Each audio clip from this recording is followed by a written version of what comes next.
নমস্কার বন্ধুরা, বাড়িতে এসে একটা অনুষ্ঠান আছে। আমার কাছে আবদার হলো আমাকে একটা রেসিপি বানাতে হবে।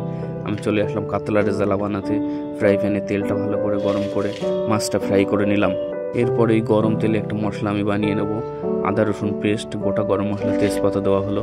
ওটা ভালো করে ভেজে নেওয়ার পরে ওতে একটা পেস্ট অ্যাড করা হবে। সেই পেস্টটা হচ্ছে পেঁয়াজ, কাজু, পোস্ত, কাঁচা লঙ্কা।